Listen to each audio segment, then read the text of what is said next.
But about 3 years ago, I was at an actual event with humans, PyCon, and it was in Cleveland, Python Developers Conference, and we were talking about the work that I was doing with Ken Branson, who's here tonight, on methane detection and mitigation. And a ton of people came up to me after the talk and said, what can I do to work on climate change? I'm an engineer, I want to work on climate change, what can I do? And I was like, I got nothing for you, call your senator. Maybe around that same time I was here at Manny's, and there was a climate cocktail club event, and the energy in the room was absolutely electric, no pun intended. Seriously, just kidding. And people were so excited to be somewhere talking about just what can we do. And I realized that there was a real opportunity to try to bring together engineers and scientists who wanted to find companies that were really high impact to do work on climate change. And I heard just way too many people say to me, like, well, I'm building an app to track my personal carbon footprint. And I just wanted to just punch them.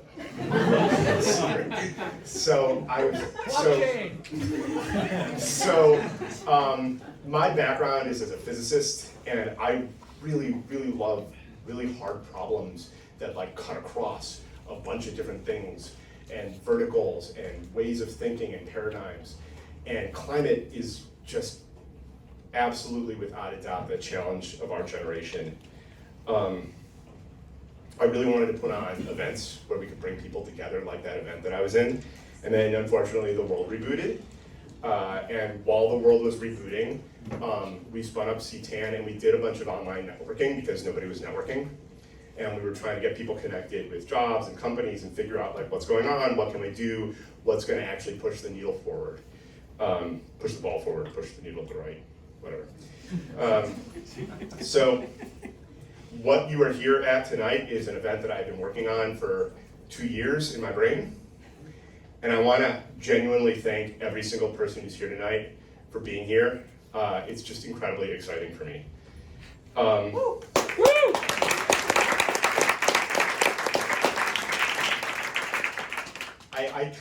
I was thinking about what tonight meant to me, and I really genuinely hope that someday people will look back on this decade, in the next couple decades, and they will say, it was touch and go there for a while, but the scientists and the engineers of the world came together, and everybody just took what they knew how to do, and they tried to fix the problem that threatens the lives of hundreds of millions, billion people. And I like to say,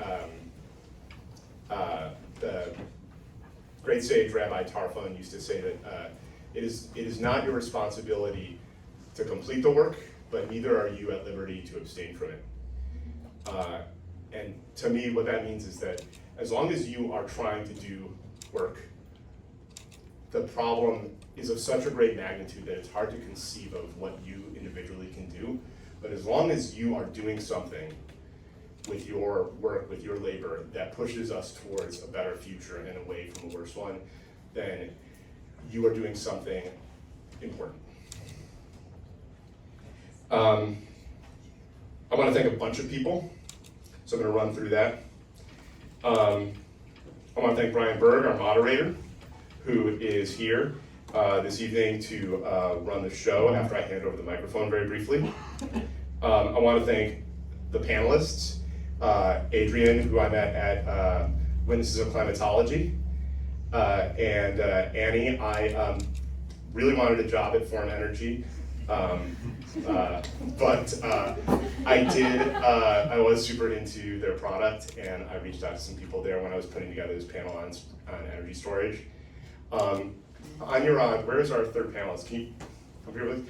I'm sorry to say that Energy Vault dropped out at the last minute, but Anurag from Electric Fish is here as a huge favor, so thank you, Anurag, especially for pitching in at the last minute. And I don't want to forget anyone. And I really want to acknowledge Sarah Mayer, who's not here. She lives in San Diego. She is my tireless part-time event organizer, as well as Lawrence Yu, who is in LA, who has been making posters and websites and stuff for us.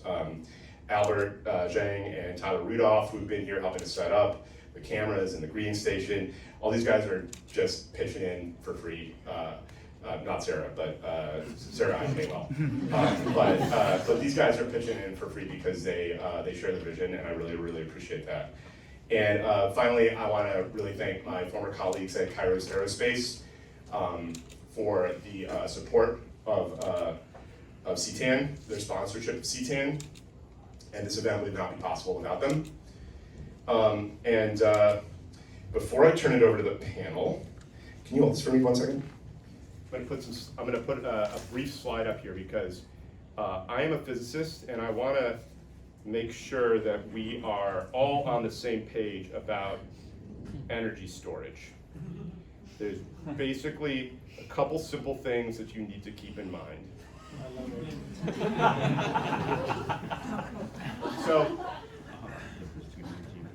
So everybody probably knows renewables are intermittent. They primarily generate energy during the day. I should say wind and solar. That does not include geothermal. Nuclear is not renewable, but is also a non-carbon producing source. And so that blue curve shows you how energy from the grid can flow into storage. And during the day, when excess energy is generated, it can flow into storage. And at night, when the power from the renewables drops out, the grid, the energy storage can then release energy back into the grid. It's pretty simple. Batteries are a really common way that we know how to store energy and release it, but there's a lot of ways to do that. And the problem is that never before has humanity really attempted to do this on this scale. So the one other thing I want to orient you guys to is something very simple, because as a physicist, I have to talk about units. You're going to hear about gigawatts and kilowatt hours a lot tonight. And I just want to make sure everybody's clear on what those two are, because this whole thing's going to be really confusing if you don't know, and it's okay, you don't have to raise your hand. A gigawatt is a unit of power. It's energy per time. You have to consistently exert energy in order to generate power. So like a PV module here will generate a certain amount of power. The SI units of power are joules per second, and that's a watt. So. And what? What? Somebody stop the peanut gallery, please. So a kilowatt hour is a unit of energy. That is the amount of energy that is required to source a kilowatt for 1 hour. And a kilowatt hour is usually one of the units that we use to specify how much like a stored energy capacity has, like a battery has a certain amount of kilowatt hours of energy that it can hold, and then it can output it at a certain rate. That's power. So one way to think about it is that power is the time derivative of energy, or, am I bringing too much calculus into this? Energy is the integral of power over time. Or a kilowatt hour is 3.6. And I'm gonna turn it over to Brian now to introduce a little bit more about the problem, and I've got your slides up here. Woo! Sorry, I do have an introduction for Brian. He's not just some dude. Is it on the other page? It's on the back. It just says some dude. We got some guy here. Brian Berg is a managing director based in CIBC Capital Markets in Menlo Park office. And he focuses on energy transition and climate technology investment banking. Mr. Berg joined CIBC in 2004 and has executed over 200 energy advisory and financing transactions. Let's hear it for Brian Berg.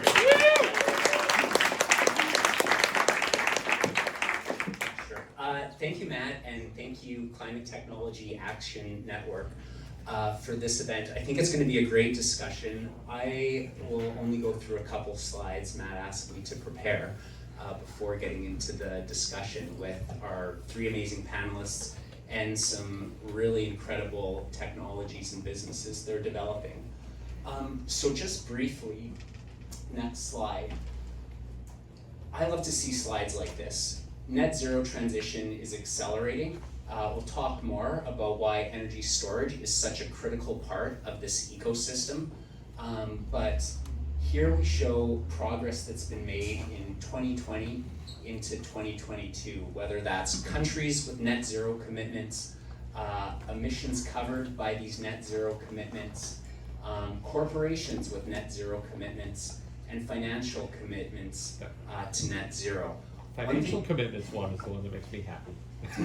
One thing that I think is also really important is it's no longer corporations or governments making net zero 2050 commitments. They're making real action plans to decarbonize by 2025, 2030, 2035. Real progress, real commitments, and those commitments and government support, that is clearly in the investor fairway, which is really exciting and should give all of us some optimism. And it's not just government regulations, corporate commitments, financial capital, it's individuals like you, the intellectual capital that is going to make this happen, that is really exciting as well. Next slide. Energy storage, an essential component of net zero. This is a terrible joke, but I will tell it anyways. A friend at BCG told me this. Energy storage is the bacon of energy transition because it goes with everything. Don't laugh at that. It's actually terrible. That is awful. But I love it. Here we can see these are from the EIA forecasts. Their 2022 outlook shows US electricity requirements through 2050, modest growth, and then the US grid storage requirements, more than doubling by the end of the decade, up 50% a decade after that, and continuing on that trajectory, 7% CAGR, just incredible growth that is going to be required. And that incredible growth, low cost, will be one of the critical elements to achieving the type of power supply, renewable, zero carbon power that is required to go forward. Again, EIA forecasts from 2022 showing the growth in renewables doubling. Wow. The bottom chart also really interesting. You can see the chart on the left in 2021. Essentially, power supplied was equivalent to load, very excess capacity. Contrast that to the 2050 forecast, and you see that very large yellow bulge. That's solar. Sun shines, of course, and that is essentially zero cost marginal supply power. So we'll displace the natural gas combined cycle power, displace some even nuclear power as well. And you can see the storage in the gray that's going to be required to absorb that supply, and then in the evening hours draw that on. Okay. And we have asked each of the panelists to prepare a brief presentation about their company's technology so that we can compare apples to apples, and then we're going to move into the moderator questions portion, and I think we're going to do audience questions at the end. Yes, Okay. Lots of audience Q&A, do not be shy. So just quickly to introduce the panelists, with us we have Annie Baldwin, who's the Director of Project Management for Forum Energy, Adrian Little, who's the VP Engineering Systems for Antora Energy, and Anurag Kamal, who is the co-founder and CEO of Electric Fish. Matt, do we know who's starting on the slides? I'm gonna say, on your honor. Okay, wonderful.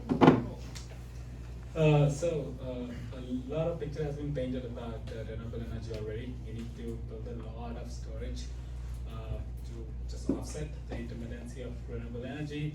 But again, the reliability of electricity grid is dropping as well.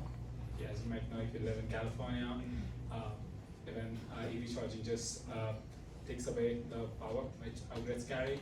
And finally, trying to build a lot of public fast charging for EVs. It's not something which the existing grid can do. It was built to power homes. Fast charging one car is equivalent to drawing power with hundreds of homes. So it's just like creating this big market of first EV charging, augmented by providing just grid resilience, not just for an induced effect of EV charging, but also because our grid is failing anyways.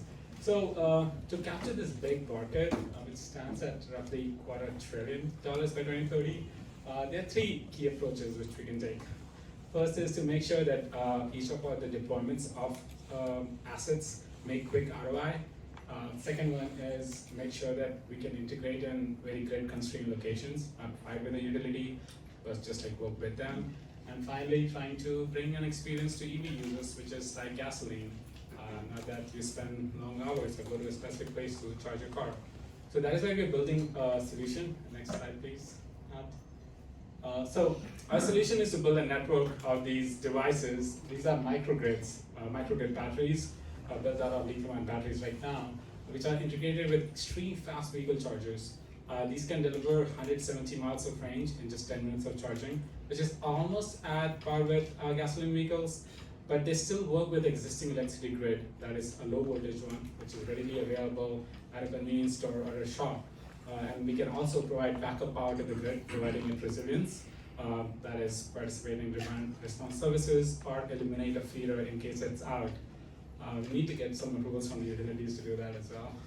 But besides this hardware itself, we also want to build a network, and we must make sure we make ROI of these units as well. So we built a data tool. We call it the core score on the bottom left, I think. So it's a data tool which uses specific data sets on where grid is weak, where its demand is going to show up, and also what is the probability of an outage based on historical data, and also which demographics live where, because we want to be equitable in the deployment of our assets. And then deploy our hardware there, and then an optimization engine on top. We just filed a patent for it, which basically optimizes and predicts how do we allocate energy for EV charging or providing backup power. We collect the data, feed it back to core score, and that's how we keep building this network. Next slide. What we're trying to build is the energy which we all deserve, that is a continuous access to 100% renewable energy, not just for your homes and businesses, but for transport too. Currently where we are at is we have one deployment in downtown LA, that's in Fremont right now if you want to visit it, and ask me where the address is. We just got awarded 3 paid pilots, so we're going to be in 3 US states, Michigan, Knoxville, and California. And by 2025, our goal is to deploy 3,000 of these units. That is a gigawatt hour capacity. That's roughly 1/10 what the state plans to build, the state of California and New York combined by 2025. And with this, we can cut up 2.5 tons of CO2. And that's the actual picture of the deployment. And if you're allowed to get a little dreamy, by 2050, if we can actually deploy 250,000 of these units, according to our calculation, we can cut 1% of all CO2 which we need to cut to reach that 1.5C goal, which is around 450 gigatons is of CO2 which we need to cut.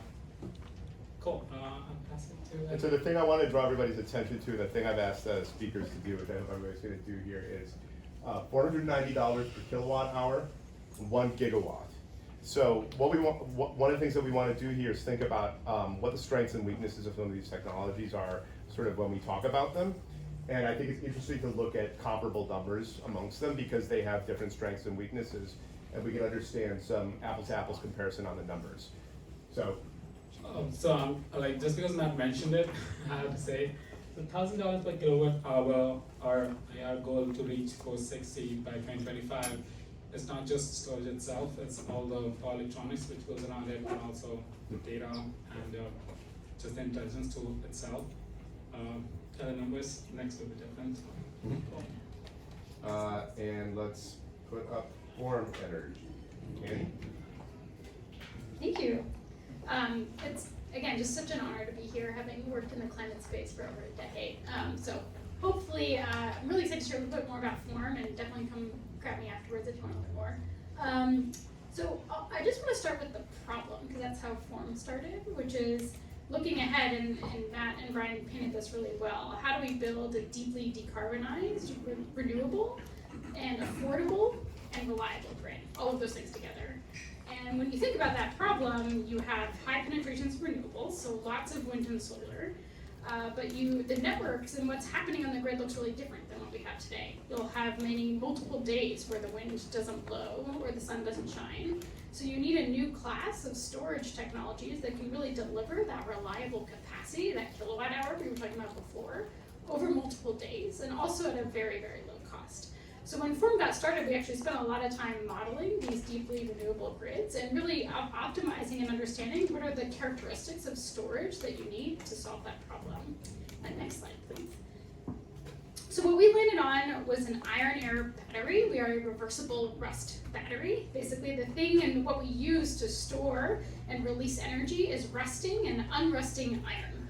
So when you want to discharge energy, you breathe in air, and then you rust iron, and then when you want to reverse that process, or when you want to charge the system, you basically turn rusted iron back into the metallic form, and then you breathe out oxygen. So this is actually a static aqueous system, so it's really just iron submerged in an aqueous electrolyte. So when you charge the system, you'll actually be seeing us releasing oxygen. It looks like Alka-Seltzer in the battery. And what's exciting about this is we're really using kind of the lowest cost components out there, right? Iron, air, and water. And the other characteristics of our system are really what you want to deliver and deploy storage at scale. So one is around cost.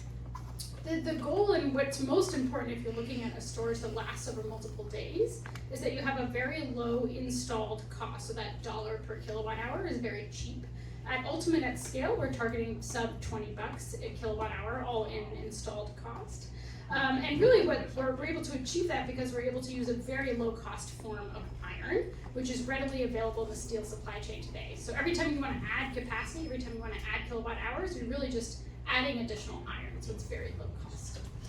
The second capability is around safety. So the uniqueness of our iron-air chemistry is that we don't actually have any kind of thermal runaway events. So you might have heard of some events that happen with lithium-ion that really can't happen with our type of chemistry.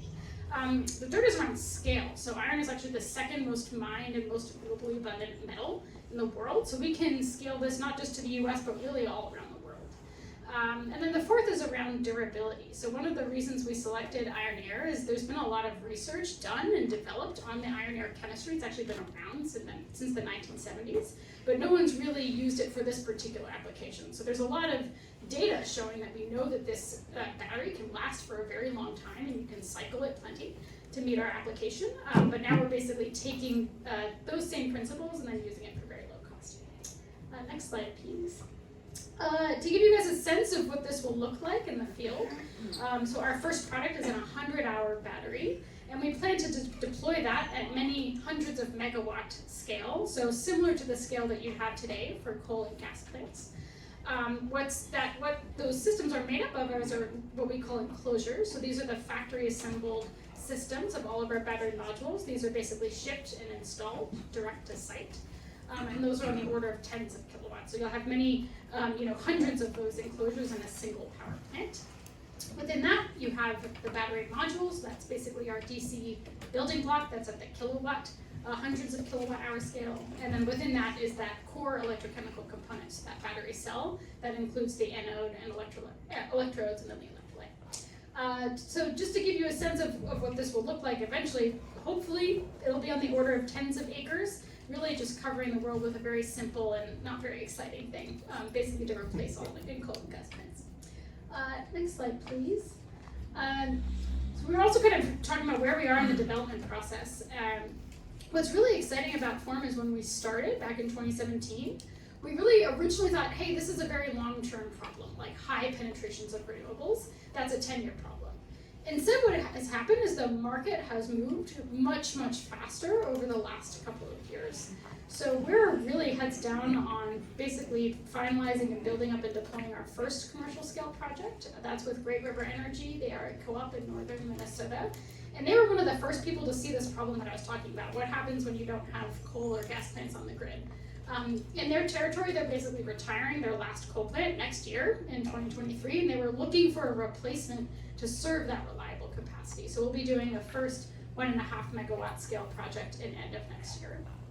And next, and we just announced this earlier this year, and it's super exciting, we'll be doing a 15 megawatt scale project, so about 10 times that size, 1,500 megawatt hours when you have a 100-hour battery. So that's, just to give you guys a sense of scale, that's basically on par with the largest energy storage system in the world today on a megawatt hours basis. So that's where we are. We're heads down on deploying and preparing for these commercial scale projects in the next couple of years. And one of the reasons I'm here is we need a lot of people to help build those things. So happy to talk about careers at Farm Mapping. And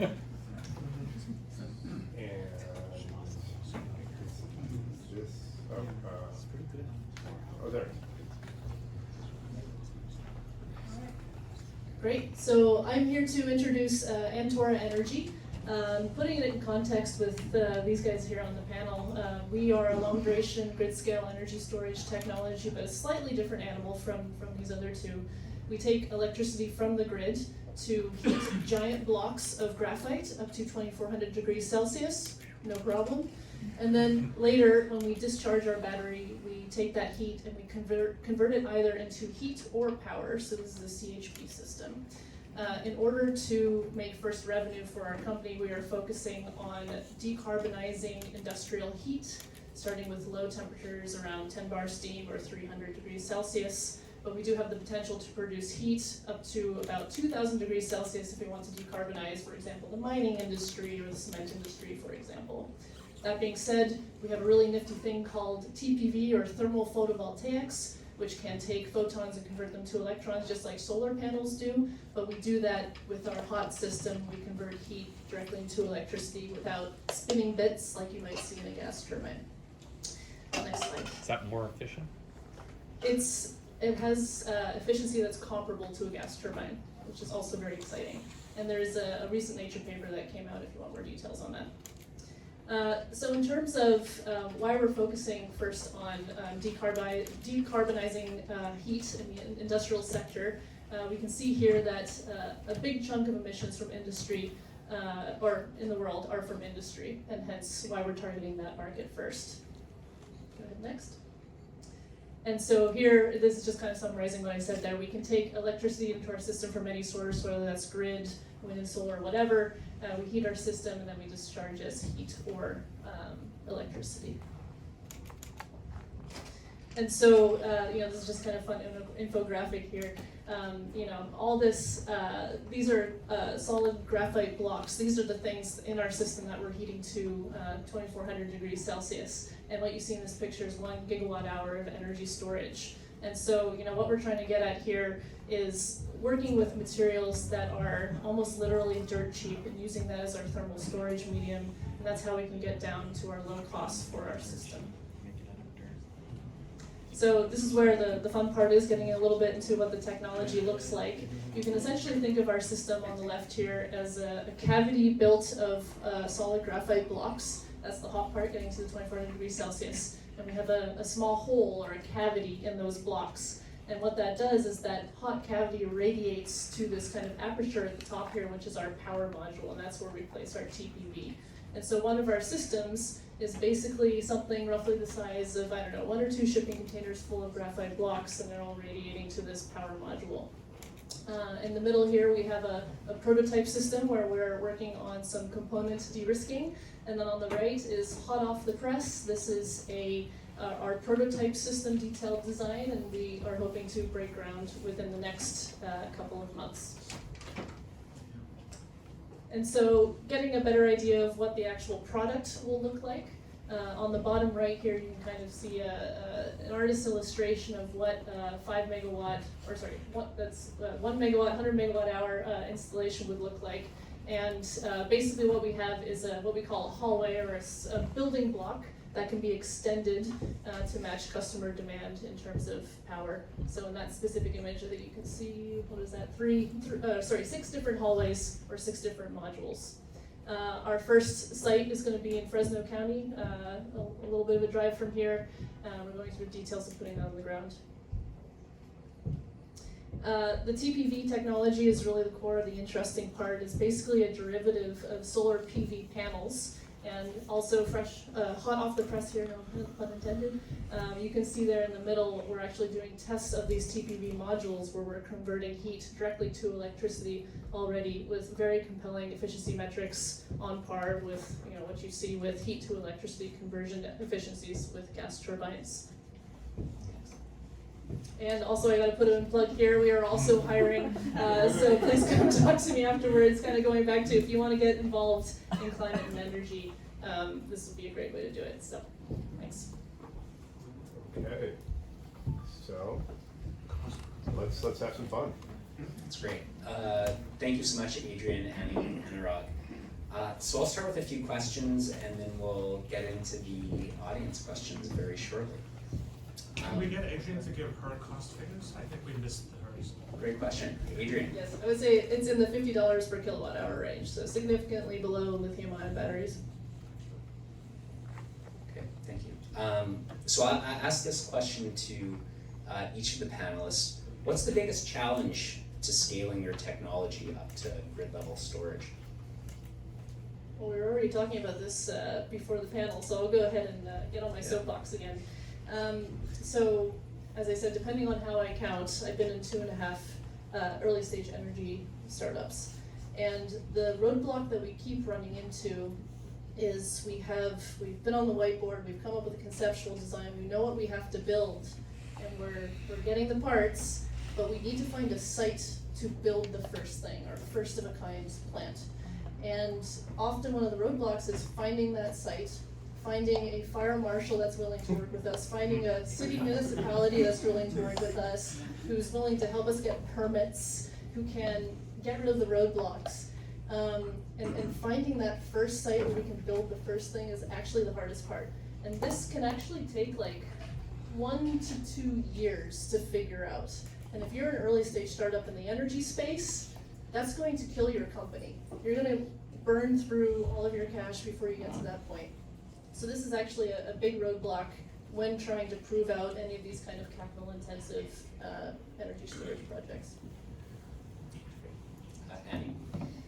Yeah, I would say the biggest challenge is people, like hiring enough people to go solve the problem. At Form, we know what we have to do.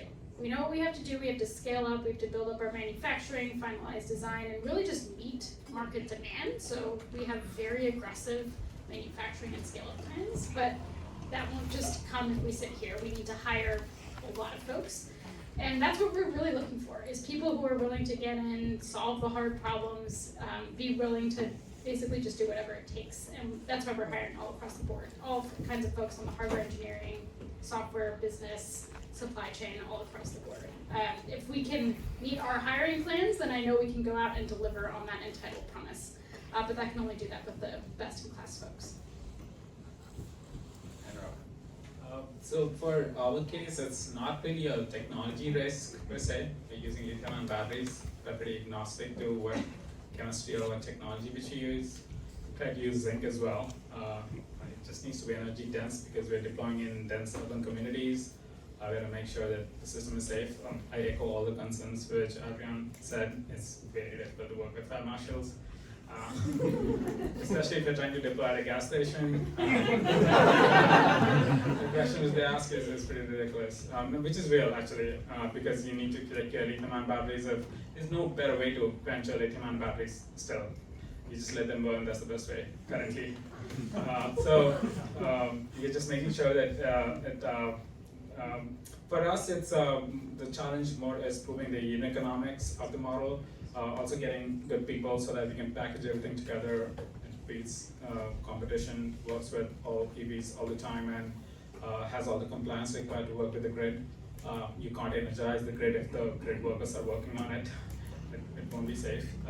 So a lot of safety things to work on, but the biggest thing to scale is proven unit economics, not just in states like California where there's a lot of incentives which help you get your unit economics pretty good. You need to prove it in different markets where there's not good regulatory environment, and That's Virginia. you have to keep just growing. So yeah, our goal is to like prove it everywhere, and as long as we can keep tracking the unit economics, can generate the revenue and pay for each of these units, we're gonna be able to scale, and that is where our benefits come to play, in which how exactly we're deploying it, keeping it modular, being able to be moved. Everything comes into play, which I'll talk more about. That's great. Start with Annie on this question. What are your current or targeted customers telling you? What points of friction or objection are they most commonly raising?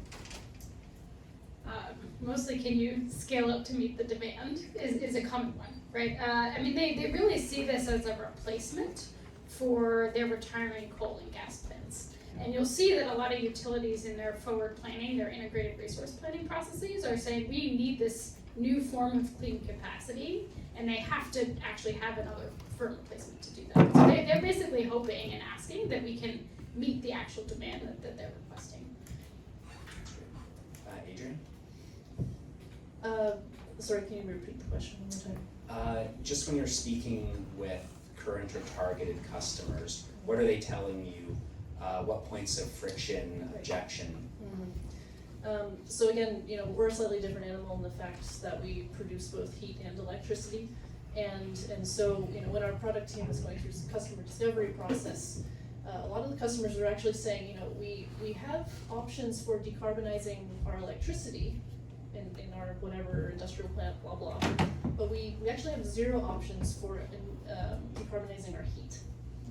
And so that's why we actually started focusing on heat first. And so, we found that to be an interesting thing, and then in terms of what type of heat to decarbonize, there was kind of a range of answers in terms of like the temperature of heat, the quantity of heat, and how it's integrated into their process. And so this is kind of the tricky thing in decarbonizing industrial heat, is that it's very hard to come up with one turnkey solution across all these different parts of the industry, right? You want to do as little as possible in terms of NRE or one-time engineering when you're trying to integrate something at an actual industrial site. And so I would say that's one of the technical challenges, is minimum possible engineering to address the largest possible market, and that's uniquely challenging in decarbonizing industry. And Anura? Yeah, so we are more B2B2C facing. We are trying to deploy at gas stations surcharges to people who drive EVs, and also work with utilities to participate in their programs to generate revenue out of them. So there are different concerns, like at different stages. Some utilities want to own this infrastructure so that they can just like redeploy it to harden specific parts of the city during a storm, or and at times utilities cannot own it, so they want to understand how exactly the economics will work. But in terms of gas stations per se, which are actually a great place where we have to build this extreme fast charging, they have just been duped by the existing charging operators. I would say, like their experience has not been nice, because it just like costs too much to upgrade an existing service to go to a fast charger. It just takes years and costs a lot, as well as then they almost sign a 8-year deal with them so that their land is at times just entrenched, in which they do physical upgrades because the charger is generally physical. So these are the sort of problems which we try to solve so that we can easily move the units. We don't do any hardware upgrades to the side, and it doesn't take as long to get an electrical connection. So we've just been listening and just trying to like build a product which can solve the existing issues for the infrastructure operators in the cities. That's great. I'll continue with you. When you're speaking with current or potential investors, what surprised you the most? So I ponder on this question a lot, how exactly to answer it right, or in a palatable way. It's I would say it's kind of surprising in how exactly bankability of these assets are thought by investors. At times, in the beginning when we were just starting this company, we'd go to all these investors in the Bay Area and talk about our company that we're gonna build hard assets on the ground, they were like, oh, we just do software. What are you talking about, like assets? No. But then as more and more climate tech VCs come into play and they understand that these are hard assets and the ROI is long but it's plentiful in its way because it's an infrastructure service. So what surprises me is like what exactly is the exact quantification on how bankability is seen. It's not as, because it depends a lot on execution as well. At times it's not as objective as you'd imagine. We don't know how many vehicles are going to show up at a place because we just don't know that. We don't have hard data to prove it. We don't know how many outages are going to happen. There are so many. There's a program called Emergency Load Reduction Program by PG&E. People in utilities would know. It just like pays you $1 for providing a kilowatt hour of backup, but you need to be in that right region at the right time. So how are you gonna predict that? So it's just there's no existing data to prove it, which makes it challenging to prove the bankability of the business as well. But I'm just feeling pretty good about the political environment, which is basically helping us raise more cash as well. That's great. Annie. Yeah, maybe I'll speak to some of the trends that we've seen since the beginning of where Form is versus where we are now. When Form got started in early 2017, most people thought that this was a very long-term problem, and most of the investors we worked with were climate VCs, like really just focused on the climate tech space. And you can see that in our early cap table, like folks from the Engine, Breakthrough Energy Ventures, people really focused on climate. That has totally changed, especially in the last couple of years. So in our last round, we included a number of more, institutional investors. TPG, ArcelorMittal led the last round. They're the world's largest steel provider. This is totally different. People who really see climate not just as a specialty problem, but as more of a general investment thesis. And I'll also just I'll say from my own experience, I went to business school, and when I started at business school in 2017, people thought climate was like a really weird thing for MBAs to go study. And now it's totally different. Like, people really see this as a new class. This is an investment trend. And that's something that we're really excited to benefit from, because it really does take institutional type investors to invest and really solve the very long-term, very hard to solve problems. Adrian. So first off, I'll definitely echo the point on bankability. That's a major challenge of being able to prove the bankability, especially of first-of-a-kind, capital-intensive projects. Another thing I've noticed from the investor standpoint is that there's a lot of interest and a lot of money coming into climate and energy, but from people who don't have very big due diligence teams.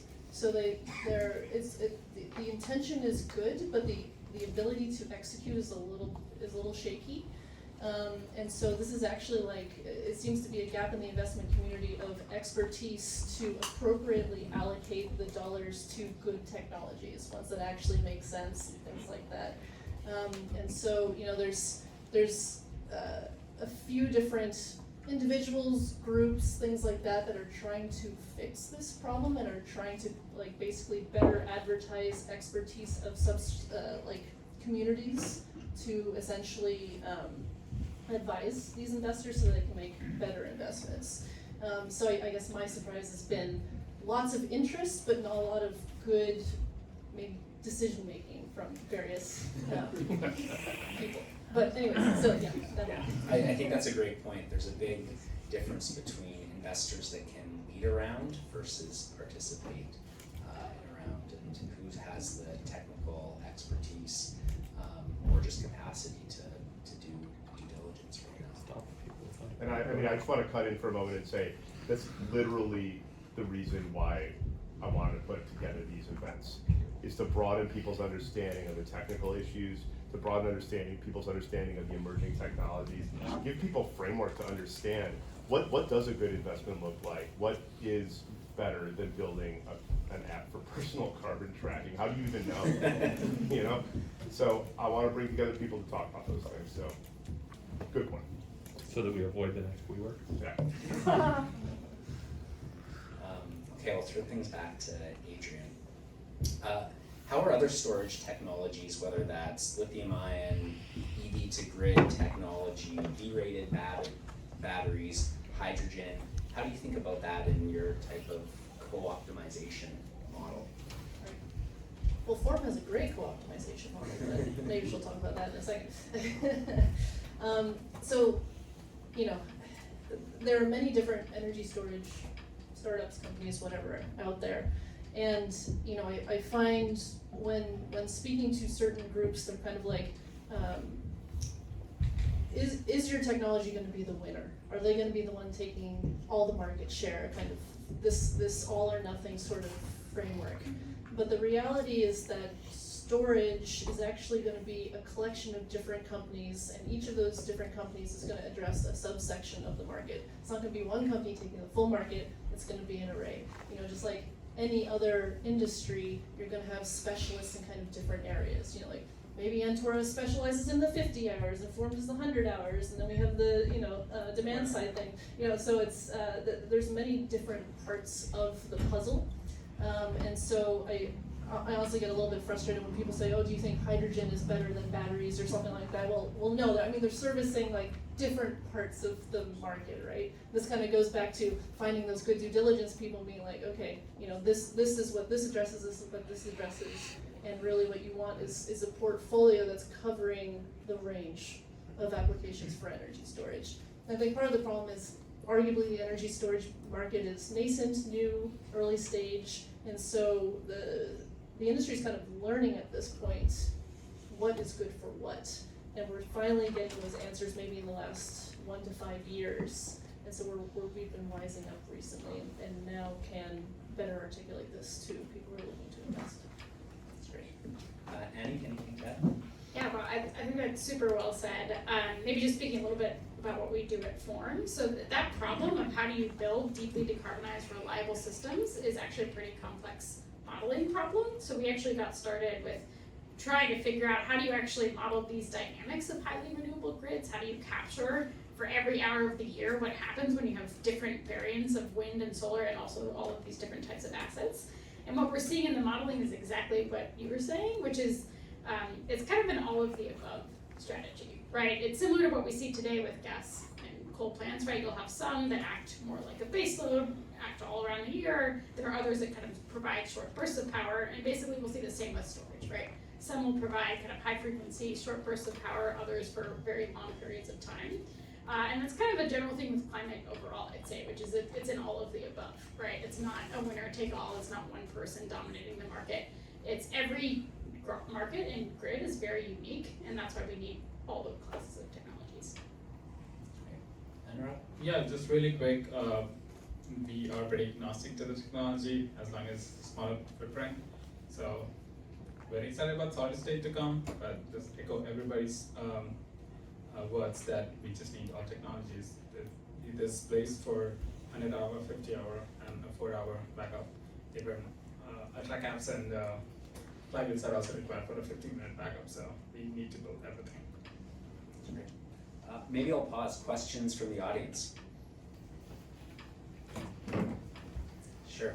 What does the energy density look like for each of your systems? Like you're talking about replacing a power plant. Is it the size of a power plant? Is it like, yeah. Sorry, I'm trying to run some numbers in my head. So I would say we probably, we have a higher energy density. I'm trying to quantify it. Roughly. Roughly. I'm thinking about it in terms of footprint. So if I'm looking at the footprint of like a, I don't know, 25 megawatt gas turbine, how does that compare to one of our systems? And I would say it's probably something like, for 125 megawatt gas turbine, we could probably fit about, let me think about this. It's probably equivalent, if not a little bit higher than what a gas turbine can provide. So could you just say some area? You're thinking of like 1 acre or 10 acres, just to... Yeah, I think like a 25 megawatt gas turbine can fit on a half acre, something like that. Okay. Yeah, depends on how much balance of plant you're including in that footprint, but yeah. Yeah, well, I would say, gas turbine around 25 to 50 megawatts per acre. So there are two, you actually said energy density, so there are kind of two factors we think about. One is kind of power density, density, so megawatts per acre, and then also energy density, so megawatt hours per acre. So in terms of our system, if you were to do, let's say a 100 megawatt system, that would be about 50 acres. Compared to it's about 10 times the size in terms of acreage on a power density basis versus a gas plant. On an energy density basis, so like megawatt hours per acre, it's pretty similar to what you get for lithium ion, so 200 to 300 megawatt hours per acre. I don't know if that's a question for me. Is lithium Not is really. pretty Sure, please. pretty common. Yeah. I can just quote Mr. Musk in the last 2 days of conversation, like he had a talk. He said that if we just use batteries, lithium-ion batteries to power the whole needs of United States, it's going to be 1 mile square. That's it. Like 1 square mile. 1 square mile of energy storage will be required to just like offset everything. I did not fact check that, so. Yeah, I put up on the screen, just in case people are interested, you can Google this. It's called a Rigoni plot. And this is people who make batteries stare at these all the time. Rigoni plot gives you a plot of energy density versus power density. So how much power can a thing put out versus how much energy can it put out? And you can see where batteries and flywheels and lithium ion and hydrogen, gasoline, where all these things fit on that.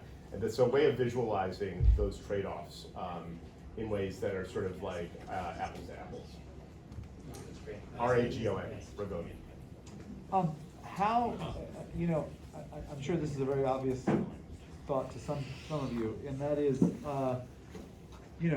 our economic system marginalizes the cost of the creation of these devices. So how do the three of you and your companies look at the embodied carbon cost of all of your systems? And how does that offset the gains you'll be making?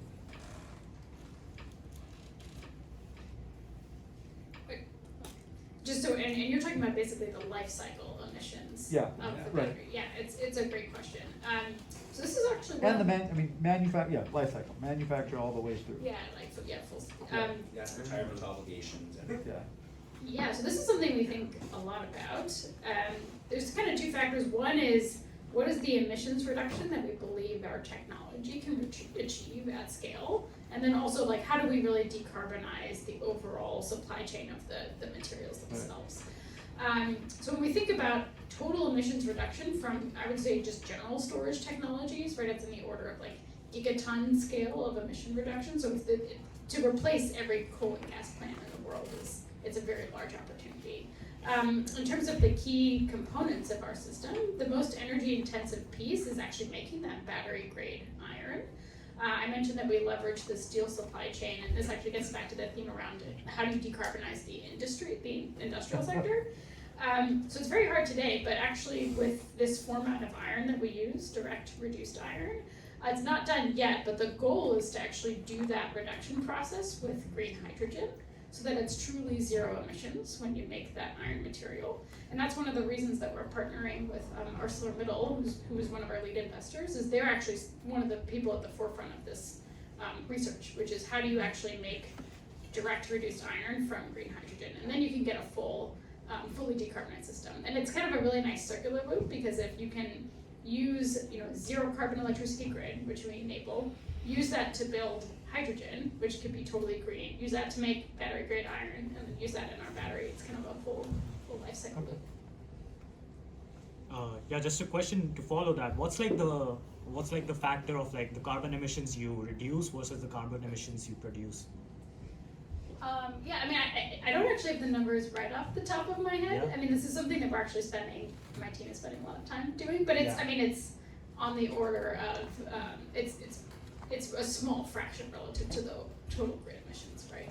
I still would love to hear the life cycle for the other two. Sure. Because we do not manufacture our own cells or batteries, we have to think more about design and circularity and how exactly we have the impact. If the design is good enough to be stripped apart and recycled, we have just built 1 unit so far. We are spending time on design for assembly and design for sustainability right now, and being a little cautious about who the supplier which we choose, as in how far the component is coming from, which is the mode of transport is coming from, everything adds up. Do you have a sheet and like to track what exactly are the different segments of emissions coming from our suppliers and how recyclable our elements are. The life of each of our units is roughly estimated to be 8 years right now. A little far from the supply, which comes back to us, but we definitely don't want to be somebody who just like leaves the assets there and they're not being recycled. But there's still a little bit of way to throw out numbers right now. We're just conscious about it. Adrian? So I don't have exact numbers either, but you can kind of think of our system as a hot zone, which is basically our big graphite blocks and our graphite insulation and a little bit of steel and a little bit of concrete for a foundation. And then we have our TPV panel, which is kind of like a solar PV panel. So the hot zone, my serious answer there is that fairly low carbon emissions. We're not using a lot of concrete, we're not using a lot of steel, and those are carbon intensive production processes. My funny answer is we got carbon blocks. We're sequestering carbon. I was Give us waiting your for carbon, that. we will heat it. I was waiting But the TPV panel itself, it's probably looking very similar to what you see with standard solar PV. So that is a little bit carbon intensive, but let's say on a mass basis, this thing is like, I don't know, 2% mass TPV panel and 98% the rest of it. Got it. Yeah. Okay, thank you. That's great. Another question over there. Hey guys, especially with the efforts of reshoring manufacturing and just changing consumer behaviors, how do the three of you see energy demand changing in the next like a year, like 3, 5 years, or whatever? Let's hear that perspective. So if, can I repeat the question, as in how exactly our consumptions will change, is the question? Exactly. How is the energy demand, especially in North America, going to change in the next few years? Yeah, so there are a lot of models. Definitely there's a lot of EV uptake. That means that we are going to be consuming much more energy even at our homes, because around 80 to 90% of charging will happen at homes as compared to only 10% at public places. So, but the public demand is going to change significantly as well. Obviously there are a lot of efficiency programs. I can't really make a comment on it. But yeah, oil is changing to electricity, so it's going to be significant uptake into that. And a lot of businesses being made or break equipment, yes. Yeah, I guess I would say a similar thing, although energy efficiency is going to play a role too, so we might see a little bit of an increase in demand from electrification, but then some energy efficiency is going to eat into it a little bit. But kind of taking this off the topic a little bit, another interesting related question is not just energy demand from electricity, but also fuels, liquid fuels, right? And so, you know, what are we going to see in terms of liquid fuels supplying industrial heat, liquid fuels supplying aviation, transportation, things like that? And arguably that's going to go up as well. And so that kind of, you know, I don't know if you believe in hydrogen or not, but you know, then that becomes kind of the discussion on like green hydrogen. Can you make liquid fuels from green hydrogen, and then can you greenify your liquid fuels for those big but very important kind of subsets where you need fuels and not electricity? So that's all. Any comments, any? Yeah, I mean, I'd also speak to some of the themes we talked about earlier, which is what the demand is looking like for energy, not just total aggregate demand, but that it's clean. And we've actually seen a lot of this from corporate commitments, that they're not just going for 100% renewable energy, but more of this 24/7 time-based renewable energy requirement. And that's driving utilities to further decarbonize, and this is something new that we've seen. So I expect in the next 3 to 5 years, we'll see a totally different procurement structure for how large commercial and industrial customers want what they actually want their energy to look like, and that it's truly carbon free. Plus, efficiency is the cheapest energy that you can get, right? So. Do that. Okay, we'll go one more question, and then I have a question, and Matt's got the closing question. So my question is mostly for Annie and Adrian. So I'm wondering, it's really cool that we're looking at 100-hour batteries. It's really just groundbreaking. I'm wondering, what are you guys' company kind of doing to help developers justify for all those extra hours of energy? Just because, you know, right now we have a lot of 4-hour energy and we're going on to 8-hour energies, and those batteries, you can energy like arbitrage and really get your ROI back. But what do you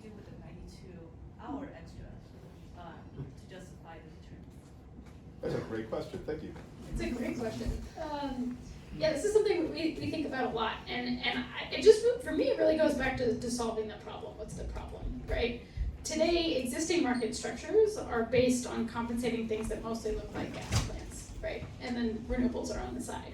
When we think about the problem that we're solving, it's how do you build a cost-effective grid that's deeply decarbonized and renewable? So really delivering that firm, clean capacity. So when we think about how do you actually help people understand that value, it's really working with policymakers, with utilities who are vertically integrated to help them understand how to both model and then compensate the right assets that deliver exactly what we're looking for, right? This multi-day type of reliability. So this is the thing that we spend all of our time on. It's not solved today, but something that we're really excited to work on in the next decade. Andy's obviously the better person to answer this question, so I just second what she would say. Yeah, that's great. Final question for me. If you could make one change to the US regulatory landscape, what would that be? Anurag. Well, first, I would say that's pretty nice. The political environment right now, first we understood that EV infrastructure needs to be built, and then microgrids need to be built, and then just transmission needs to be built. Everything is falling, which is great, but I think what definitely needs to be changed in this space right now is how exactly microgrid services and energy assets are paid for, are compensated in energy markets.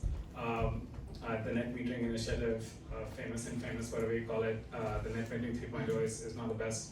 And then, like it's just California does have mandates for it, rest of the states do not. The new FERC Order 222, I think, does mandate a little bit of that to states, but states have to follow that. To be honest, like even in the state of California, we do not have a definite way to be compensated by just having a battery asset. You need to have a solar integrated asset that is when you can get compensated by it, which is not the best. So this is something which would be really nice to be pushed through in terms of just being battery assets being compensated as just energy assets. That's my wish. That's great. Yeah, I was like, yes, I love this question. Because it actually relates to your point earlier about how do you compensate. Really, this can be done at the state level to really drive procurement for the right types of assets that deliver the grid we want, right? Clean and reliable. So any kind of procurement program to drive that. So in deregulated markets, it's extra incentive or help for utilities to procure new types or new classes of storage assets that deliver this multi-day type reliability, other grid services that you want. For vertically integrated utilities, it's actually working with them on the modeling side. So helping them model the uniqueness of their own grids, helping kind of regulators help utilities spend the time and the resources to do that modeling of what actually needs to be done and what are the types of assets that they really need. And I think between those two, you can really start to see a different market mechanism to compensate for these new classes of the remaining 92 hours of storage. So I'll answer this in a slightly different way. You guys were talking about regulation of markets. There's also a regulation to the technology side of things. So for example, if you're building a capital intensive project and you have a pressure vessel in it, you have to follow ASME boiler pressure vessel code 31.1 or 31.3 or whatever it is. Anyways, basically what this code tells you is you're building a thing and you have to put a factor of safety on your design, 2x, 3x, to make sure it won't blow up and kill people. Because Right. steam things blow up. Yeah, because steam things will blow up. So, this is just one specific example, but like if you look at the beginning of the solar PV industry, there were a lot of regulations on the technology that were a little bit excessive just because they didn't fundamentally understand PV very well. And similar with, lithium-ion batteries. And so what that caused was systems that were a lot more expensive than they needed to be because you had all these kind of factors of safety and excess thicknesses and backup safety systems and blah, blah. And with time, they got an understanding of how batteries work and PV work, and they were all kind of whittled down and get these systems down to a cost that was reasonable. Now, with some energy storage technologies, they're way out there, and they're running into these same issues again. So basically these codes and these standards need to continuously adapt, and arguably it'd be really nice if they adapted faster so that we could hit cost targets sooner from a technology standpoint on our installations. I'll give an interesting example of this. This doesn't apply to Antora, but it applies to something else I've been looking at. If you design a thing that thermally cycles, hot, cold, hot, cold, hot, cold, the only code you can use is the nuclear code, right? Okay, that's the only precedent that is available. So now your components get extremely expensive and over-designed, unnecessary for a lot of the applications, right? So we need better codes and standards to like reduce that level of scrutiny or factors of safety so that we can build these systems realistically and at cost. That's great. That's great. Well, thank you all. This was a great discussion. I'll turn things over to Matt, but great discussion. Obviously, renewables are an incredible gift, and the work you guys are doing to accelerate that development and build a reliable grid is, I think, greatly recognized and appreciated by all in this room. I'll turn things over to Matt. I know he has one question he always likes to conclude with. I do. I can't even remember what I was going to say. What was it? Did I tell you I had a question? Yes. I was told the concluding question was supposed to be, what's the most important problem that engineers can be working on to help avert the climate crisis? Oh yeah.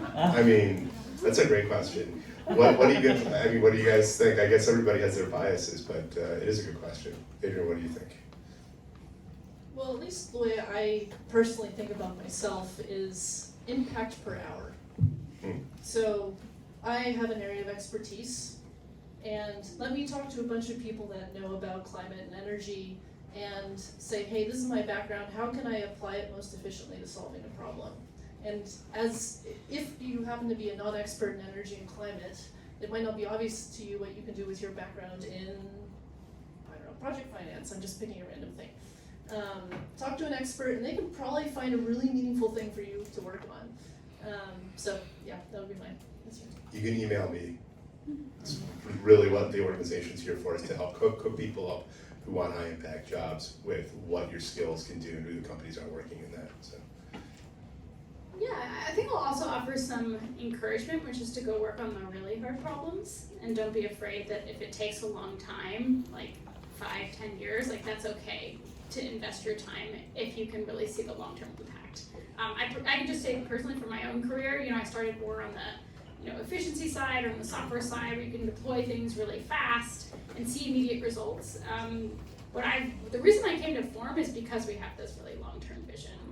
That we know that it's really hard to build an iron air battery. No one's ever built that before, but we know that if we are successful in delivering on our performance and cost, that we can really change the world. But that will take a long time. So encouraging folks in this room to take the time to do it. It's very fun on every day of the journey. Well, difficult to follow these two great answers. I would say it's been a great job done by engineers so far. We are almost at parity, like even for EVs, even for this mass scale storage, technologies like this. I think I'm gonna say that like we all in this room and engineers who are working on these technologies, generally we are the early adopters, or like even the innovators in the beginning. What we really need to do right now is to move the technologies towards this late majority phase, and we have to just, it's not just about technical innovation and just like inventions, it's about like very tiny things which make it seamless for us to cross that chasm from early adopters to late majority, and it's happening, and we should just spend time doing that. So I'd like to finish by doing a little bit of that for sure, so that to me as well.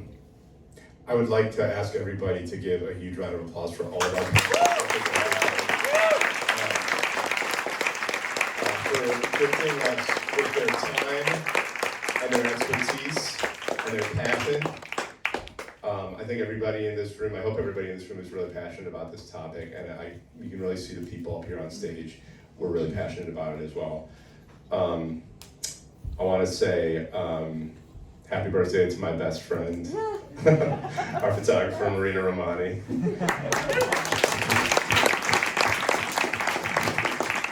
If if you want to learn Italian, she'll teach you. I want to talk a little very briefly, a bit more about CTAN. This is the first event that we have pulled off.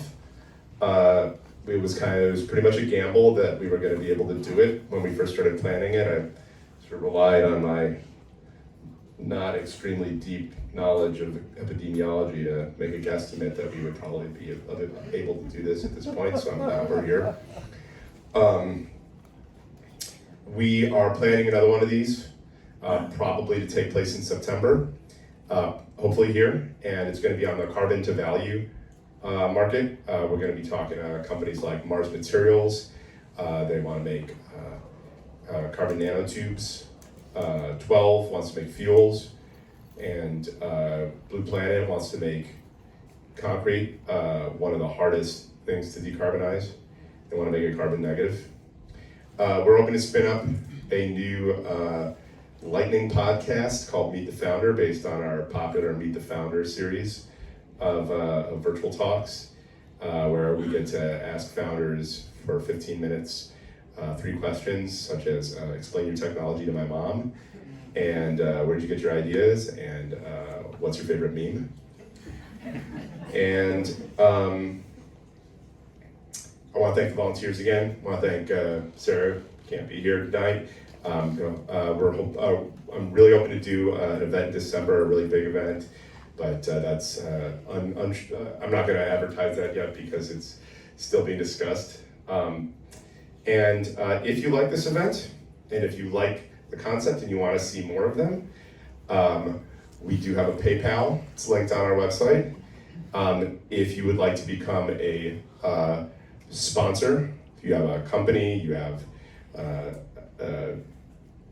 any sort of organization that wants to sponsor us on a larger scale, we will probably be able to put on one more of these events before we run out of money. So I would feel free to come talk to me, send us an email, tweet at us, what have you. And I want to just, before you rush out, I'd like to encourage everybody to stick around for a bit, spend some of your money here at Manny's, because this place is super awesome, and we want it to stay here. And I would like to turn the mic over to the Manny's staff, who have been so great to work with and so much fun. Just gassing us up right now. Vroom, Hello. Another round of applause for this amazing talk.